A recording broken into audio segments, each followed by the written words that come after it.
Hello, and welcome to the very first episode of Freelancing Fight Club. I'm Christine Ashton, a freelance graphic designer based in Bristol, England. And I'm Jennifer Marsh, a freelance writer and marketing specialist based in Cartersville, Georgia. We're here to talk about our experiences as full time freelancers and hopefully give you some useful advice and insights.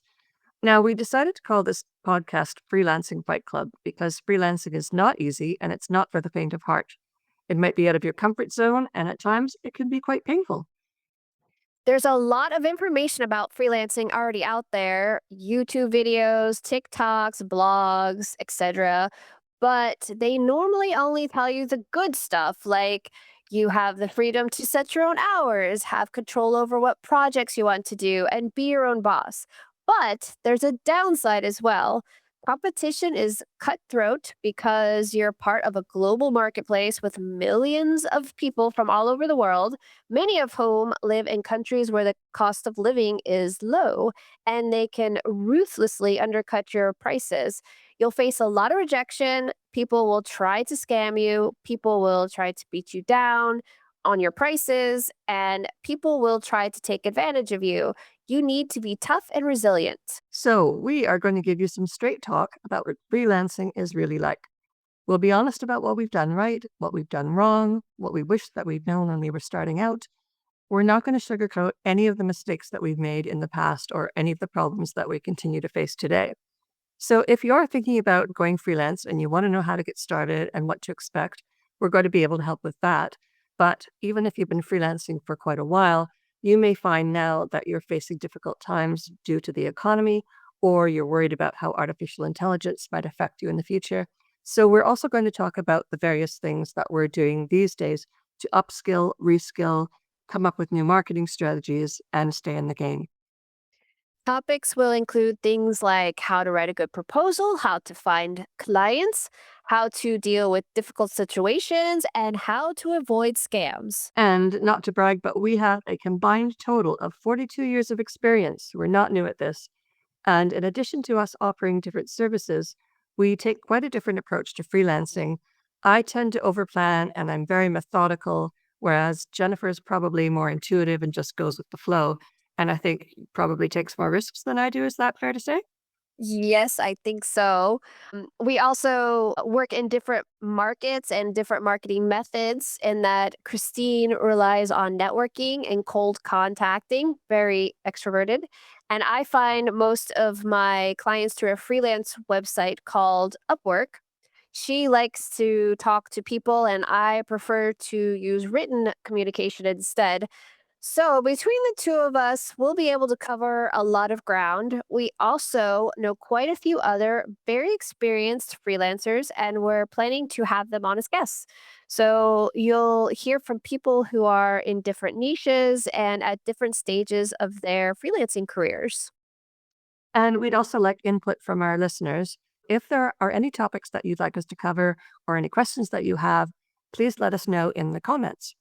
So, to kick things off, we would like to talk a little bit about our freelancing backgrounds, just so you know where we're coming from. Jennifer, why don't you go ahead and share how you decided to leave the corporate world behind and become a freelancer? Sure. I was a software developer. I had many years in software development. I worked in corporates like a lot of other software developers, and I had researched how I wanted to make money outside of having a boss, a corporate boss, that is.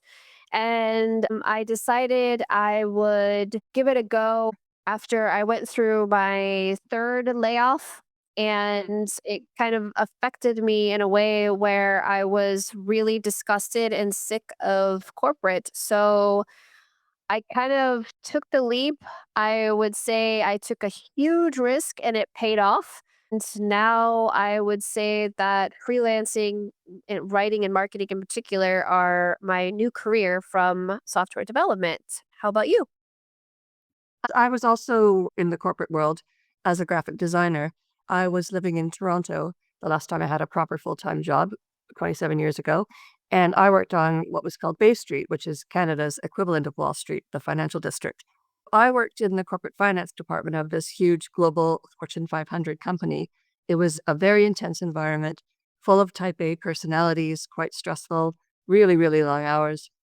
There were days when I would eat breakfast, lunch, and dinner at my desk, and I was coming in most weekends as well. And I was starting to feel really, really burnt out. So then my live-in boyfriend at the time lost his job and decided to become a freelance IT consultant. And he made it look so easy. He very quickly found clients, started living this nice lifestyle where he was sleeping in every day, going to see clients well dressed in shorts and a t-shirt, apparently having a very relaxing time of it. Well, I worked like 9,000 hours a week, give or take. So it was pretty much envy of him rather than a burning desire to have my own business that first spurred me on. I did get a couple of regular clients early on, but it wasn't steady work and it wasn't as easy for me to start earning a decent living as it had been for him. So that was my first rude awakening, I would say. It took years after that before I stopped worrying about where my next paycheck was coming from. That was a big leap from having quite a good income and to having no income and not knowing where your next job is. But ironically, too, I had thought freelancing was going to be easier than the job I was leaving behind. And in the beginning, actually, I worked way more hours and it was probably more stressful, just stressful in a different way. So, yeah, I had a lot of misconceptions about it. Did you find that freelancing lived up to your expectations or was it more or less difficult than you thought it would be? I researched a lot, and a lot of people made it sound very easy, but I struggled a lot. And that old saying where it takes you at least a year to get a business to take off, I found was very, very true. My account went into the negative after about 4 or 5 months. And I luckily got a client that very last month and was able to survive. But I struggled a lot, as you said, the idea of sleeping in and having a very relaxing, non stressful day was very attractive to me. But I found that freelancing, the continual marketing and getting new clients and clients dropping off and replacing those clients, it was very stressful for at least after the first year. I did okay, but I would say I wasn't comfortable until 3 or 4 years. But if I had to go back, I would do it again. Now I get to relax. Now I get to enjoy my life. Now I get to have all the perks that were promised to me back in the day as I was Mm. researching. I think it's more difficult than I expected, but it was well worth the risk. So, when you were doing your research, do you wish that people had actually told you it was going to be difficult, or do you think that would have been discouraging? Wish people had been upfront and honest, which is what I think we will be. But I take everything with a grain of salt now because I found that a lot of the things people said were super easy were not actually super easy. It actually takes work and a little intuition and a little social ability and a lot of hard work and understanding what clients want. Having a reality check is important, especially if you're thinking about quitting your job. You're going to need about 6 months minimum of savings before you do that. But if you've got a mortgage and kids, then you're taking a bigger risk than I did. My risks were somewhat low. I did have a mortgage, but I didn't have kids. I had a dog. It was just Mm. me and my dog, and I had to cut out a lot of things that I enjoyed, and I also worked probably 12, 13, 15-hour days to get going. I worked really, really hard, and the work paid off. If somebody had just explained to me their experience, I still would have tried, but that's probably more my stubbornness than my entrepreneurship. Yeah, that's a good point, and I feel the same way. Because for me, I was confident that it was a temporary situation, the hardships of it, and that I would eventually figure it out. And I thought that it'll be worth getting less money just for the trade-off in having a better lifestyle and a better work-life balance. I was confident that it would eventually pay off. So I wasn't that worried, I don't think, even though I probably should have been. I think I was in the same mindset. I thought it would take off sooner or later. It took me about a month before I got my first job, a very small job, but I got a job. So I felt like, well, if I can do that once, I just need to do that several times a month. But as I kept working, I made clients happy. They would come back, and I realized that I had made a good decision and I was finally able to pay my bills. But I think it's good to know what you're getting into and what you should expect. So you'll have to have your confidence and motivation and just kind of like keep going. But I had to get used to the fact that nobody was going to hand me work. I had to find work myself. That was probably my most difficult hurdle because I'm the introvert. I'm painfully shy. I had to learn to come out of that shell and be social and be able to talk to clients as a peer rather than them being my boss. So I had to learn a lot very, very quickly. Yeah, I think a lot of people don't consider all of the soft skills that you're going to need. Mhm. Like in my job, if I had a lot of work to do, I had a boss who would say, "This is the priority, this is the deadline for this." And I suddenly had to learn how to do that for myself and learn how to juggle all of these projects and manage my time and figure out how long things would take. That was something that I never had to do before. So I think a lot of people are unprepared for just how many different things you need to do when you're running your own business. And you have to have those customer service skills that I feel like I lacked a lot of, and I've learned to build them. Where in corporate environment, they'll train you. Nobody's going to train you at freelancing. It's very hard, especially when you're starting out, because you don't have that confidence yet, but you need to build it rapidly to acquire, especially good clients. And it's just a process of you will make mistakes. It's Yes. just how quickly you bounce back from them and how quickly you can problem solve is probably what makes the difference between success and failure. Yes, I agree. Once you get bad feedback or somebody doesn't like your work, you have to kind of recognize what mistakes you made. Now, that is something that I probably still am not very good at. And nobody, absolutely nobody in the freelancing world, if you go on Reddit subs or forums or wherever, nobody talks about the times that clients hate their work because they want to pretend that everybody loves their work. Nobody talks about the difficult times. Well, we're going to talk about the difficult times. Yes. So, we're going to wrap things up today by establishing some rules for Freelancing Fight Club. When we were trying to decide what to call this podcast, I liked the name because we want to be the gritty alternative to other freelancing podcasts where they pretend that it's going to be easy. Also, I feel like Jennifer is like Brad Pitt's character, Tyler Durden, because she's pretty much an agent of chaos. She's going to bring the mayhem, A tiny bit, a good agent of chaos, but we're fighting here, so chaos is part of the fun. moderate amounts of mayhem. Yes. Anyway, I'm not going to go into the plot any further in case there are people who haven't seen it, because I don't want to spoil anything. But honestly, if you haven't seen Fight Club, then what are you even doing with your life? Go watch it right after you finish listening to this. That could be your homework.